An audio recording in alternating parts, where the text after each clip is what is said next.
আজকে আমি পলাশে এমন একটি স্থানে এসেছি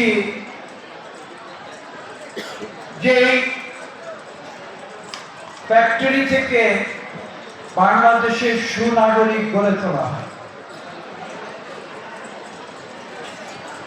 এবং সেই ফ্যাক্টরির নামটা কি এখানে মঞ্চে লেখা,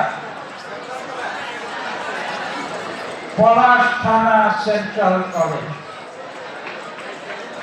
এবং আমার ডান দিকে বাম দিকে যারা দাঁড়িয়ে আছেন তারা সেই ফ্যাক্টরি পরিচালনা করেন এবং সেই ফ্যাক্টরির কাঁচামাল হচ্ছে ছাত্রছাত্রী।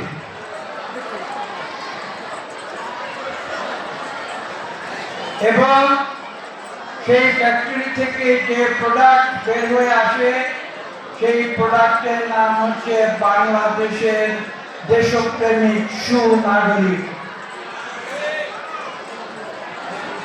কথা বললে হবে না, সবাইকে চুপ করতে হবে, কেউ কথা বলবে না, একদম চুপ।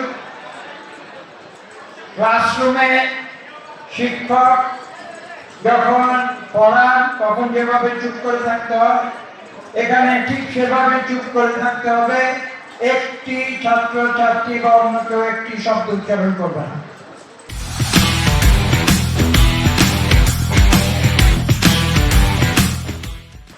একটু আগে এখানে একটা দোয়া মাহফিল হয়েছে এবং সেখানে বলা হয়েছে আমি যেন ভবিষ্যতে আবার মন্ত্রী এমপি হই।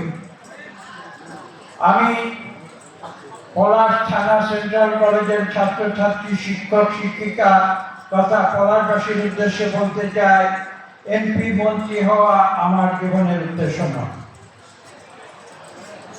আমি তোমাদের মতো প্রথমে একজন ভালো ছাত্র এবং পরবর্তীতে একজন ভালো শিক্ষক হিসাবে থেকে যেতে চাই।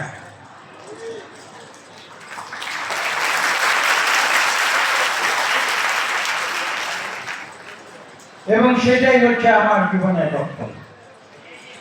আমি রাজনীতিতে এসেছি একথা সত্যি। আপনারা মরহুম আব্দুল মোমেন খান সাহেবের কথা শুনেছেন, যাকে শহীদ প্রেসিডেন্ট জিয়াউর রহমান একরকম জোর করে রাজনীতিতে এনেছিলেন। আপনারা জানেন আমাকেও দেশনেত্রী বেগম খালেদা জিয়া একরকম জোর করে রাজনীতিতে এনেছিলেন। সেই কারণে আমি রাজনীতিতে আছি, মানুষের কথা বলি এবং আমি পলাশে এমপি মন্ত্রী না হয়ে আমি পলাশের 4 লক্ষ মানুষের একজন সেবক হিসাবে এখানে কাজ করেছি।